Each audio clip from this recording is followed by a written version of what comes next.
Հարգելի գործընկերներ, խնդրում եմ տեղավորվեք, մենք մի քիչ ուշացումով այսօր սկսենք մեր գործնական փուլը։ Դե ոնց որ մենք երեք շատ բարեհաջող հայտարարեցինք մեր նպատակների մասին, հանձնաժողովի ազգային անվտանգության մեր պատկերացումների, այս հարթակի մեր հանձնաժողովի հետ կապված աշխատանքների ներդաշնակ կազմակերպման ծրագրերի եւ այսօր մենք գործնական փուլում ըստ էության կսկսենք սեկցիաների բաժանվել եւ քննարկել գաղափարներ, որոնք գեներացնելուց հետո արդեն կքննարկենք դրա կիրառումը, էտապները, ժամանակացույցը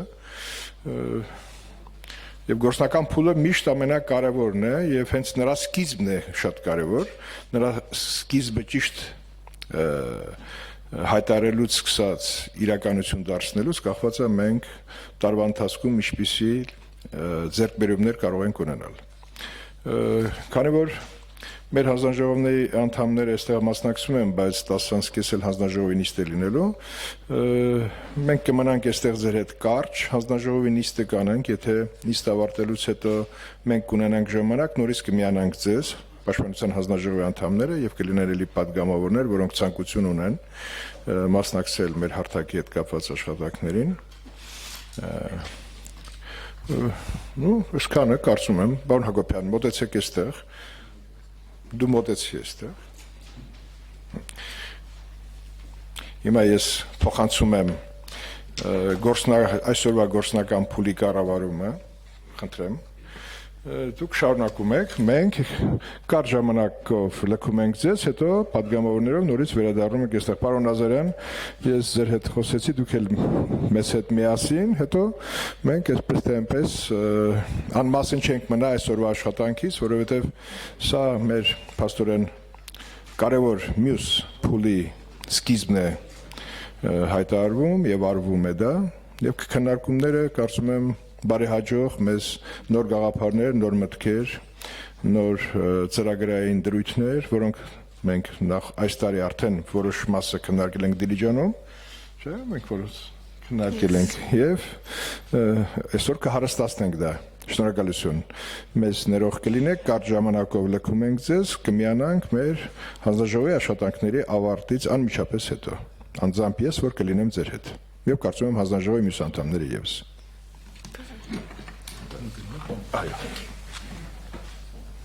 Thank you.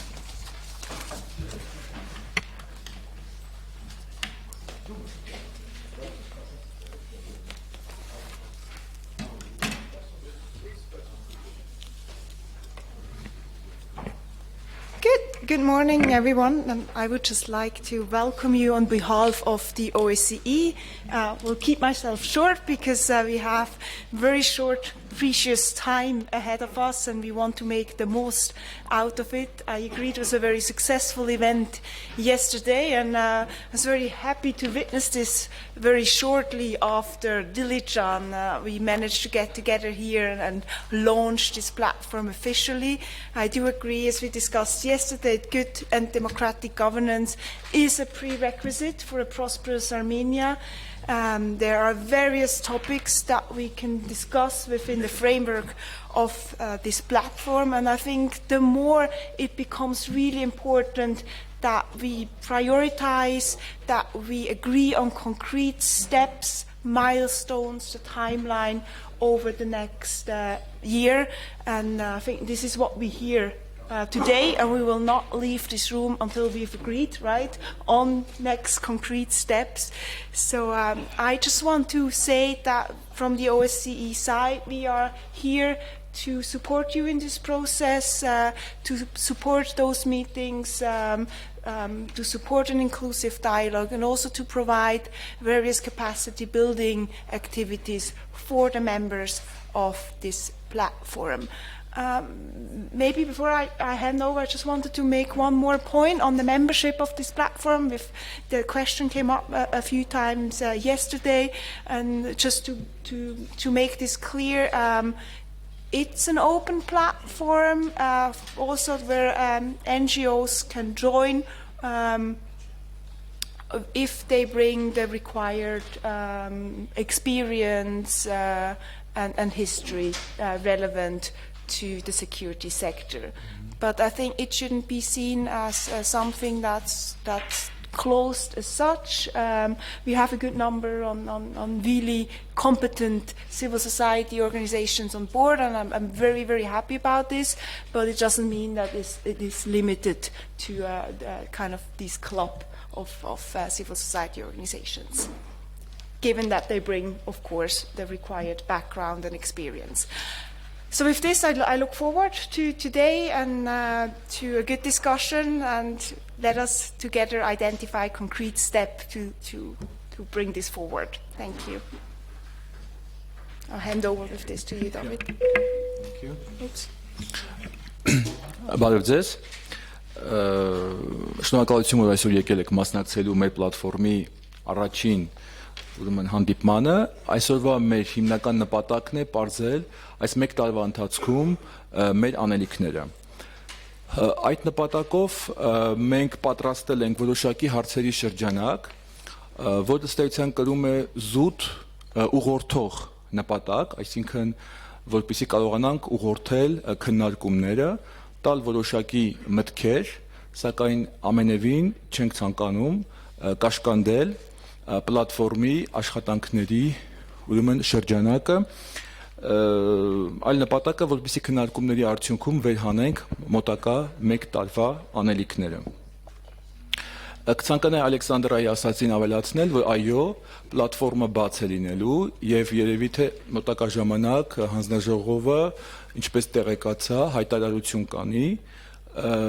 առաջարկելով քաղաքացիական հասարակության մյուս կազմակերպություններին եւս անդամակցելու այդ նպատակով մենք կկազմենք հայտի նմուշաձև, որտեղ պետք է նշեն իրենց կազմակերպության պատմությունը, այսինքն արած աշխատանքները անվտանգության ոլորտում եւ իրենց հետ համագործակցող կամ անձնակազմի փորձագետների մասին տվյալներ, որպեսզի համոզվենք, որ կազմակերպությունը նաեւ ունի մարդկային ռեսուրսներ պլատֆորմի աշխատանքներին աջակցելու նպատակով։ Մինչև աշխատանքային ուրեմն խմբերի բաժանվելը Սոնյան, որը եկել է Բելգրադից, ժամանակին ուրեմն ինչպես արևելյան Եվրոպայում, այնպես է առհասարակ Եվրոպայում այս ոլորտում մեծ հաջողությունների հասած հասարակական կազմակերպություն է նախկինում ղեկավարել եւ այսօր ԵՀԿ-ի think tank-ների այդ ցանցի անդամ է եւ նա կներկայացնի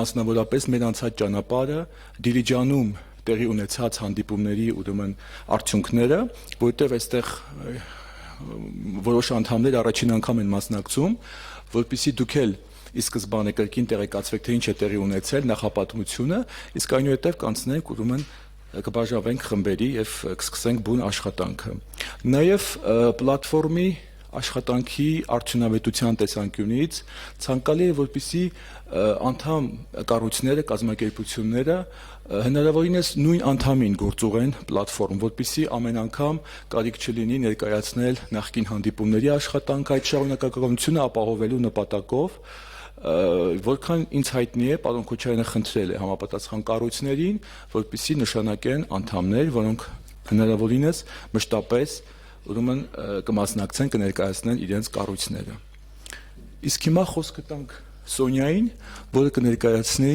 իր պատրաստած ուրեմն նյութը։ Շնորհակալություն։ Համեցեք։ Thank you.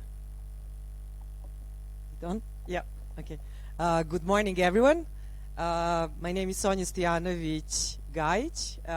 I used to be director of Belgrade Center for Security Policy, which is one of few organizations from the Balkans in Eastern Europe that is ranking among the top national security and foreign policy think tanks globally. I'm also, as David said, third time re-elected to a steering board of the OSCE network of think tanks and academic institutes, and a member of a number of track 2 processes dealing with the normalization of relations between the big powers, some of which are your neighbors, and countries in between, like mine. I come from Serbia, and yours, that get affected by these issues. Most recently, there is this initiative called Cooperative Security Initiative, which tries to see how to re-engage Russia in the, under the auspices of OSCE. So as explained, I'm going briefly to explain what we did in diligence so that we all start from the same page. Why I put this picture of climbing on a rock? Because I think this is what we are starting now.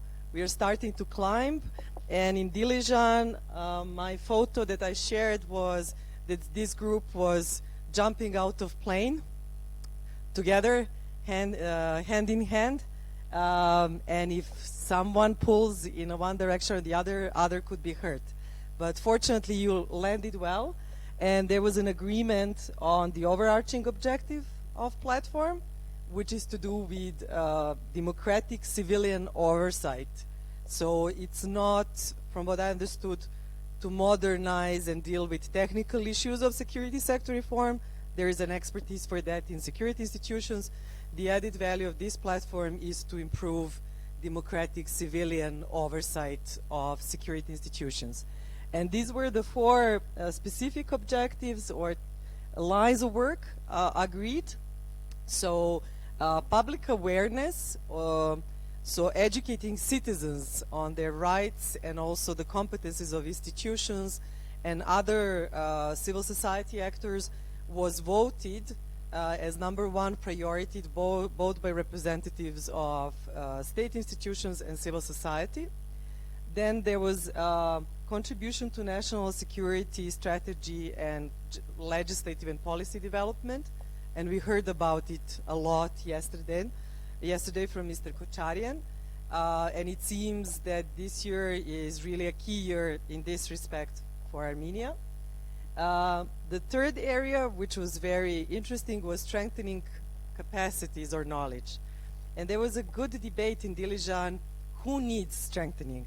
Whether civil society need to learn, as we heard yesterday, distinction between platoon and a group and other security things, or government institutions need to learn about human rights.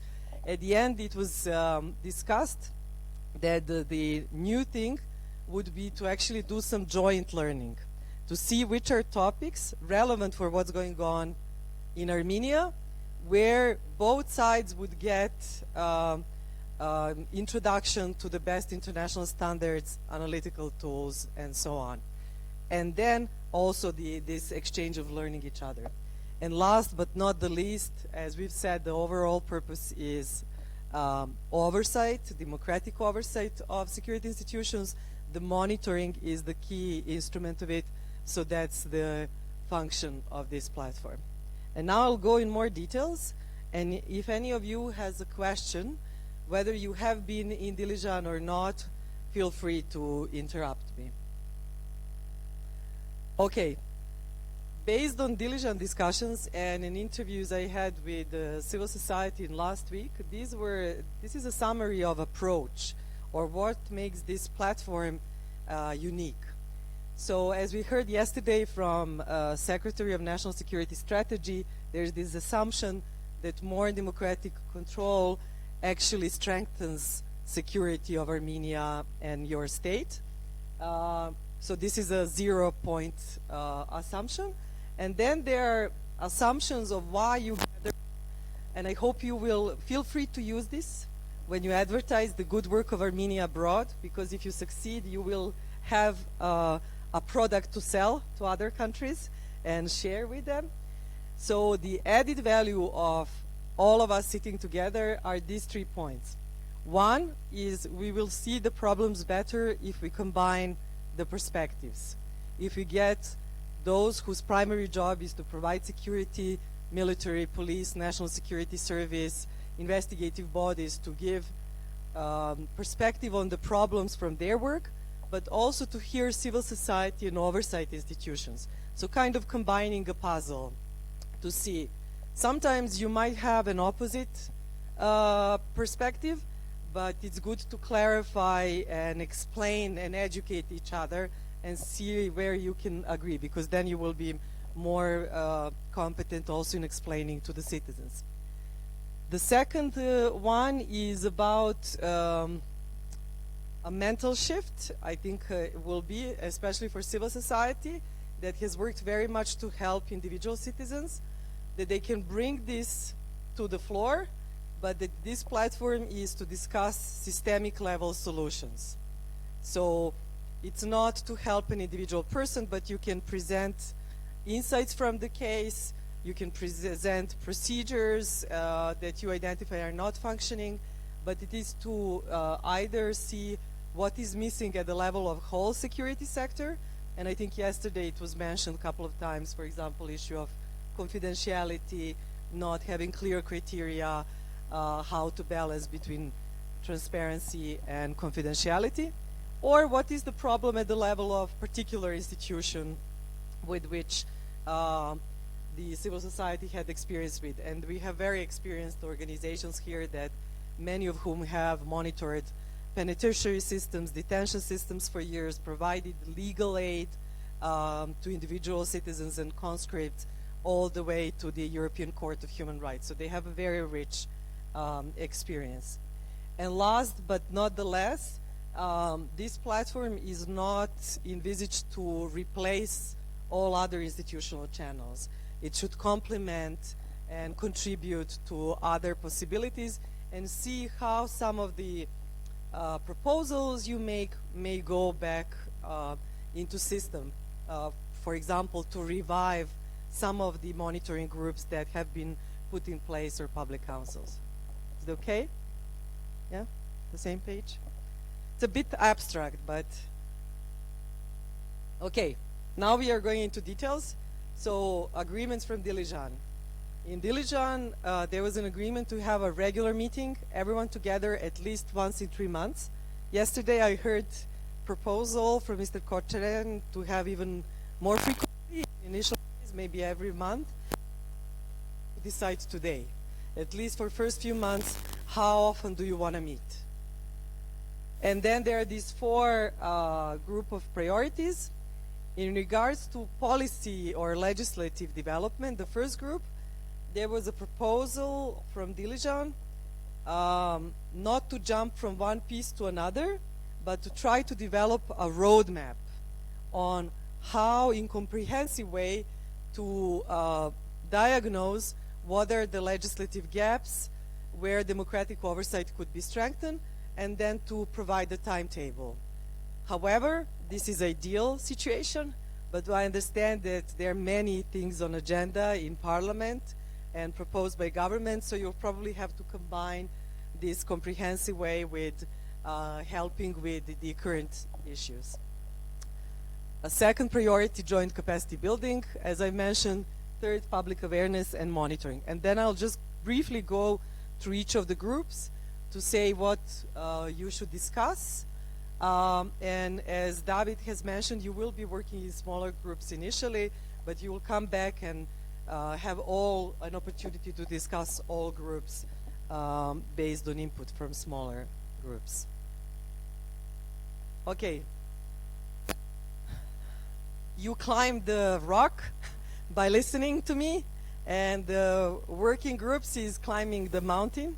So what we should come up with after 3 hours today is results. What do you want to achieve concretely? Deadlines, a division of roles. And also OSCE is here, and you have heard yesterday a number of international actors is willing to support you if there is concrete need for support, either in the way of training or commissioning analysis. It would be good to identify today. So just, I know once you go into groups, you'll probably be very keen to discuss the concrete issues like, I don't know, police reform or something. This is not the task today. Today is the task is to develop a plan how you approach these issues. Okay, group 1 is going to discuss coordination. It seems the most process, but it's very important for stability and effectiveness of this platform. it was agreed that the Secretariat of National Security Council is going to provide coordination support, but in close consultations with the chair of Standing Committee of Defense and Security. One of the proposals made and already initiated by the OSCE is to develop a directory, or who is who in civil society, and organizations have already received the questionnaires to fill on their previous experience, so that it would be visible to everyone and partnerships could be made in future. This group should decide how often to have meetings, but more importantly, the way of working. Kind of code of conduct, draft code of conduct, whether you will have deputies or just one person representing each organization, which work groups, how work groups are going to be set up. There was the discussion that plenaries are under Chatham House rule, meaning that what is discussed at the platform could be reported publicly, but without saying who said what. Is that the rule that you want to keep for all the functioning of the platform, and what kind of support is needed for coordination? Who is here from National Security Council? We need a women leadership. Hopefully there will be more people to support you in this role. Okay. Legislative development. You remember a second ago I mentioned there was an idea to develop a comprehensive roadmap. If it would be done properly, it should follow the legal hierarchy. Unfortunately, I didn't have it in English. I hope Serbian, you wouldn't be offended by Serbian. It's, I think, understandable to those of you speaking Russian. So the logic would be to first look at the Constitution. And I heard yesterday that there is already a working group set up to revise the Constitution by September this year. And Mr. Kocharian was very happy to have this platform contribute specifically in relation to provisions related to security governance. National security strategy, we understood that there is a concept being developed, and then laws. So what are the key laws for security institutions, but also what we call horizontal laws, strategic laws that are relevant for a whole sector, like issue of confidentiality, transparency, other laws. So it would be not to go into discussion today which laws, but how to organize a process, whether you need someone to draft, for example, preliminary analysis based on what Mr. Kocharian mentioned yesterday, view of the back changes of legislation and gaps in future, or you want to start from inputs provided by this group. Many of organizations, I understand, have developed specific legal proposals in relation to their work with security, where they see the gaps. So the task is to decide how do you want to do it, and to have a big dates and division of roles set, so to fit into what's going on in Armenia, and to help the parliament. It's great that you have parliament as your customer that wants to use your expertise. Okay, capacity building and public awareness, I joined it in one. The priority is to see what are the topics for joint learning on international best practices and standards. It should be related somehow to support also legislative group, but if there are other topics that you are aware of, I think yesterday there was discussion on intelligence reform and how it's not known topic, it might make sense to do some of the general presentations together. You can discuss the topics. And then we have two other components, and this is civil society towards government, where they feel they can contribute something, both to the members of the group, but also more importantly, where would they feel confident in helping institutions strengthen? For example, giving contribution to the curricula development or training of trainers, because the purpose is not just to have one-off exchanges. They are important, especially at this early stage, but to help institutions being strengthened. And then the vice versa. We heard yesterday there is big motivation to teach civil society on specific features of security, institution functioning, but there was also a very good idea if you would be interested to partner, maybe to teach other local NGOs.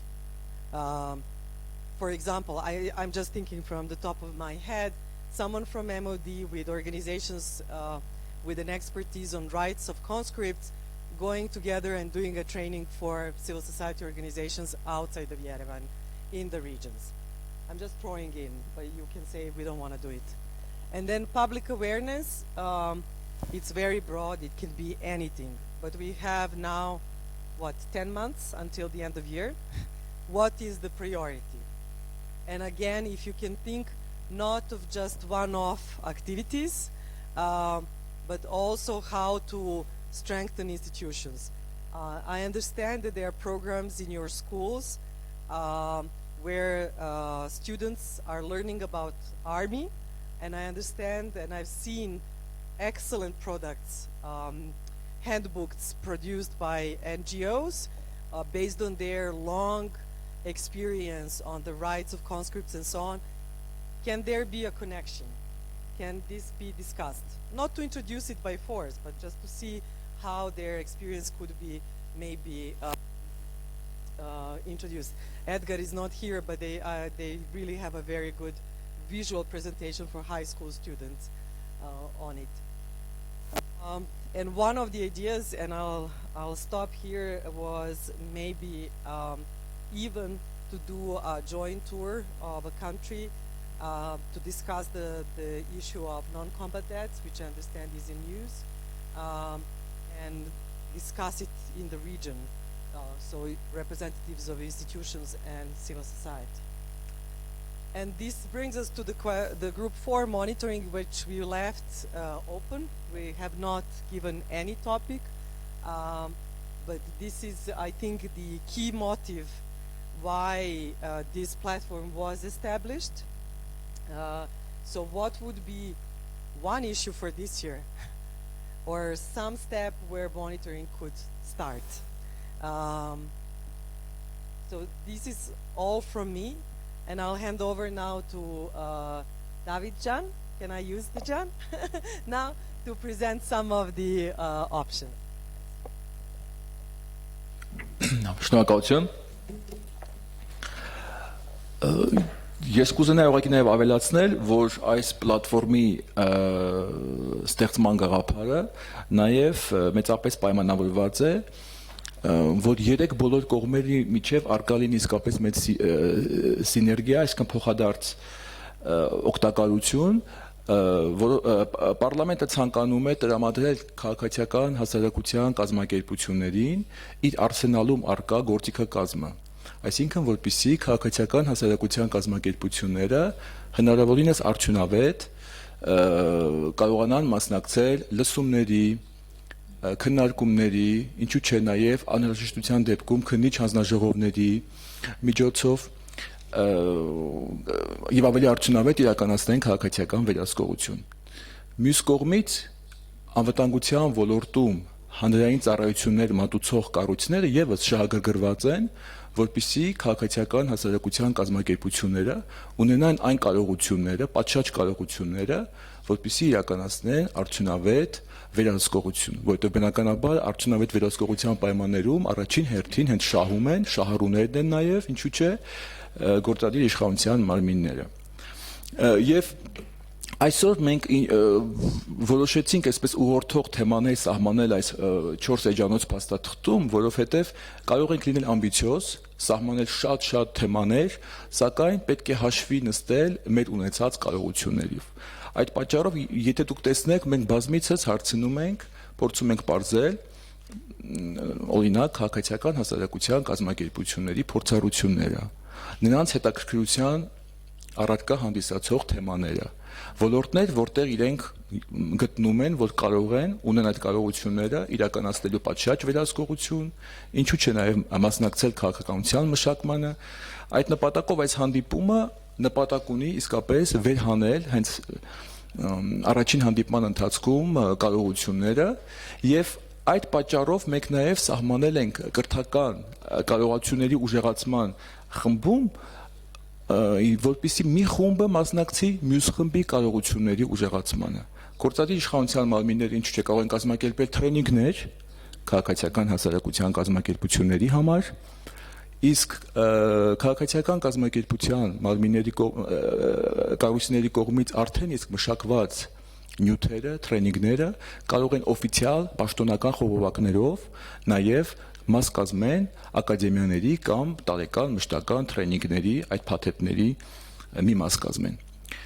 Մենք ուրեմն ինչպես նշեց Սոնյան, բաժանել ենք 4 խմբի, ես չեմ նորից անդրադառնա այդ խմբերի ուրեմն բովանդակությունը, այսինքն քննարկման առարկայի, առաջինը վերաբերում է ուրեմն ավելի տեխնիկական աշխատանքների կազմակերպման հետ կապված հարցեր, որը ինչպես նշվեց կոորդինացնում է անվտանգության խորհուրդը, այստեղ եւս պետք է բարձել անվտանգության խորհրդի հնարավորությունները։ Օրինակ, մենք սահմանել ենք առաջին խմբում, որպեսզի անվտանգության խորհուրդը միգուցե օրակարգից առաջ կոորդինացնի եւ պլատֆորմի անդամներին ներկայացնի նաեւ վերլուծողական նյութեր։ Արդյոք նրանք ունեն այդ կարողությունը ենթադրենք, եթե կա օրինագիծ, որը պետք է քննարկվի պլատֆորմում, մինչ այդ օրինագծի վերաբերյալ պլատֆորմի անդամներին արդեն ներկայացվի համապատասխան վերլուծություն։ Այսինքն այստեղ նաեւ շատ կարեւոր է բարձել այս կառույցի կարողությունները, հնարավորությունները, որպեսզի հասկանանք նաեւ ինչպես են կազմակերպելու աշխատանքը։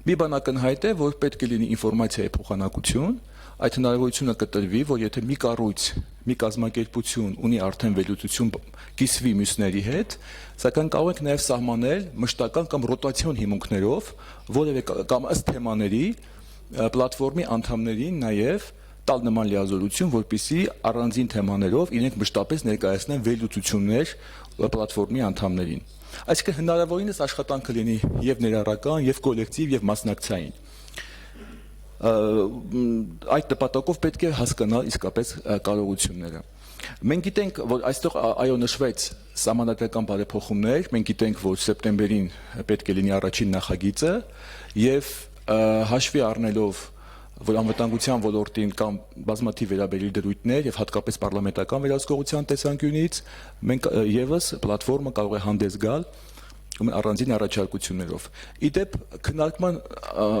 առարկա պետք է լինի նաև պլատֆորմի անունից հանդես գալու լիազորությունները, հայտարարությունների անելու կարգը դրանք բոլորը նախատեսված է առաջին խմբում։ Ուրեմն կապված փաստաթղթերի փաթեթների հետ այստեղ կրկին դուք ազատ եք առաջարկել թեմաներ, կրկին շատ կարևոր է հատկապես քաղաքացիական կազմակերպությունների փորձառության դաշտը եւ հատկապես այս շրջանում, երբ մենք տեսնում ենք, որ անընդհատ նոր ռազմավարություններ են ընդունվում, այսինքն փաթեթը բավականին լայն է, փոփոխությունների շրջանում են գտնվում, այդ առումով շատ դժվար չէ կազմել օրակարգ։ Երրորդը, ինչպես նշեցինք, հատկապես ենթադրում եմ անվտանգության ոլորտի կառույցները առավել շահագրգիռ են իսկապես ունենալ որակյալ քաղաքացիական հասարակության ուժեղ կազմակերպություններ եւ այս առումով նպատակ ունենք ուժեղացնել նաև մեր քաղաքացիական կազմակերպությունների եւ գործադիր իշխանության մարմինների կարողությունները։ Այստեղ մենք եւս երրորդ խմբում կքննարկենք այդ թեմաները եւ շատ հետաքրքիր է նաև բարձել, թե ինչպիսի արդեն գործող տրեյնինգներ, նյութեր կա մշակված քաղաքացիական կազմակերպությունների կողմից։ Իդեպ նաև քննարկման առարկա կարող է դառնալ պլատֆորմի կողմից արդեն իսկ գործող կրթական ծրագրերը, որոնք կան մեր ակադեմիաներում, օրինակ ոստիկանական ակադեմիա կամ համապատասխան կառույցներում ներգրավելու համար, ինչպիսի կրթական ծրագիր են անցնում եւ առանձին թեմաներ կարող են ավելացվել եւ այստեղ շատ մեծ կարող է լինել նաեւ քաղաքացիական կազմակերպությունների ներդրումը։ Մենք օրինակ գիտենք, որ առհասարակ հատկապես ընտանեկան բռնության կամ նմանատիպ թեմաներով ընթացիկ այսինքն տրեյնինգների կազմակերպումը հատկապես կարևոր է, որպեսզի լինեն հմտություններ, այդ առանձնահատկությունները, այդ առանձնահատուկ գործերի քննության կամ նմանատիպ հարցերով։ Եվ չորրորդ խումբը, ինչպես նշվեց, դա արդեն մոնիտորինգն է, այստեղ եւս կարող ենք առանձնացնել առաջնայնություններ, ես ինքս գիտեմ, որ քաղաքասարակությունը հատկապես շատ ակտիվ մասնակցում է զորակոչի հետ կապված մոնիտորինգին եւ կամ քրեակատարողական հիմնարկներ այցելությունների հետ կապված եւ այստեղ եւս դուք կարող եք առանձնացնել թեմաներ, որպեսզի այս խումբը զբաղվի այդ ոլորտներում հատկապես մոնիտորինգով, որտեղ մենք չենք կարող ներառել ամեն ինչ։ Ուստի պետք է ռեալիստական լինելու համար հաշվի առնել նաեւ մեր պլատֆորմի կարողությունները։ Եթե կան հարցեր, եթե ոչ, արդեն բաժանվենք խմբերի եւ փորձենք կազմակերպել քննարկումները, այնուհետեւ յուրաքանչյուր խումբ կներկայացնի իր մոտեցումները եւ ընդհանուր կերպով կփորձենք ստանալ կոմենտներ, բարձրաբանումներ, իսկ մենք մեկ շաբաթվա ընթացքում կընդհանրացնենք այս ամբողջ քննարկումները եւ կներկայացնենք պլատֆորմի ուրեմն նախագահությանը, պաշտպանության եւ անվտանգության հարցերի հանձնաժողովին, նաեւ ձեզ կփորձենք կազմել այս մոտակա 10 ամիսների աշխատանքային պլանը։ Շնորհակալություն։ Ռուզանա, միգուցե դուք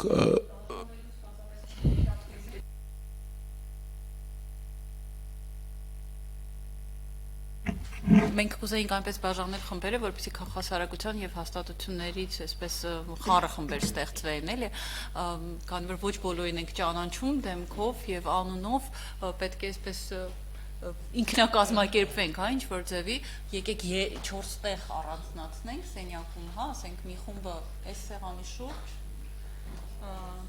մյուսը մենք պրինցիպի ունենք արդեն 4 սեղան, հա, պարզապես պիտի խնդրեմ, որ քաղաքասարակությունից մի մասը բավականին մեծ տեղափոխվի, որպեսզի այստեղ մեկ մնա 1/4-ը։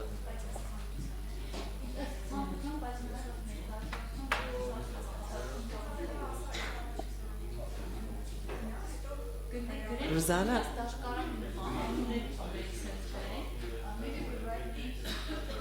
Yes. Because it's small group, maybe we let people choose, but their coordination. Yeah. So coordination there, policy development here. That's the building? There. Right. And there could be monitoring.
This is a good group.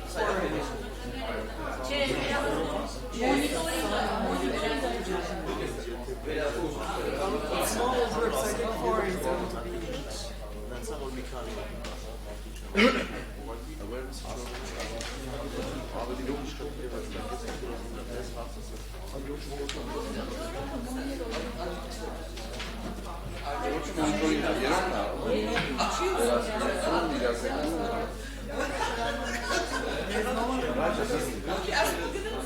Ասում եք։ Հա։ Այստեղ վերահսկողություններով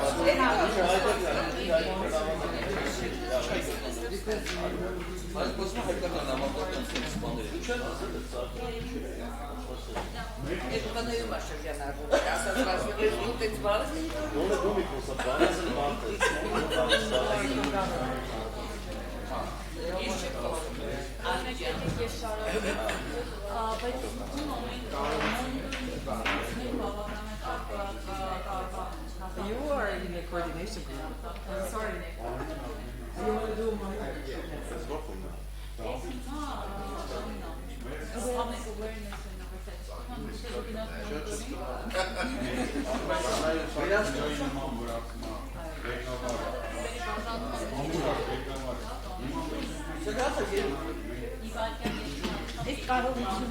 Այս կարողությունների զարգացումը հա իսկ նա Դավիթ ջան, Դավ, դու միացրել ես վերահսկողությունը կարողությունների հետ։ Դավիթ, վերահսկողությունը միացրել ես Not all civil society wants to have coordination.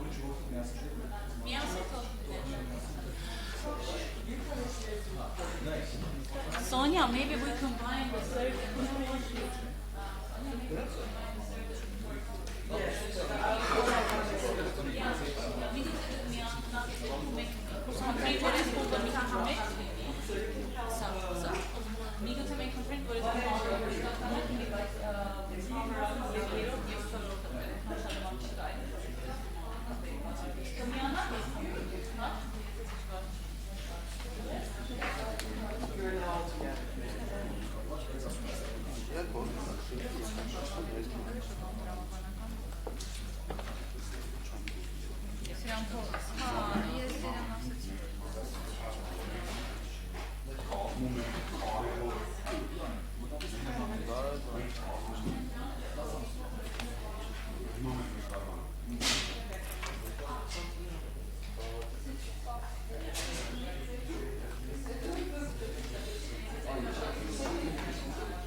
If you have any questions, I'm around.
Չէ, մենք տեսնենք դա հնարավոր է զորքում, թե չէ, որպես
Միքայել, Մարիստե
այստեղ դեր չի եղել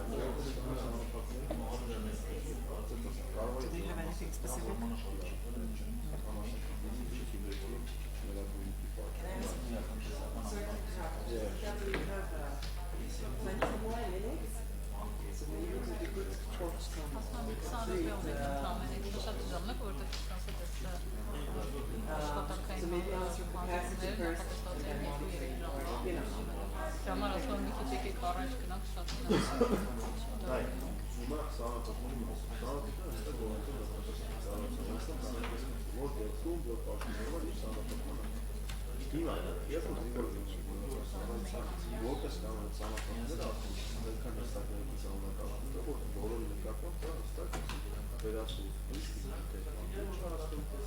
Շատ դեպքերով իրաց է կազմում սահմանափակումը վերաբերում է չգնալու։ Ու դրա համար ժողովրդների ասենք, որ ուսումնասիրում են, ժողովրդների 70% վերաբերում դրա, որ մամուլի կոստը իրաց համար, որ այդ սահմանափակումը դրել։ Որովհետև դրա այդ ոչ թե իրական սահմանափակում, այլ իմիտացիոն կամ իրանց նկարման վերաբերում։ Որ իրան թվում է, որ այդ սահմանափակումը կմարտական չգնա։ Օրինակ զենքի տեսակ, ասենք, զենքի տեսակ հիմա, ասում ես զենքի տեսակ, այս ոչ խնդիրը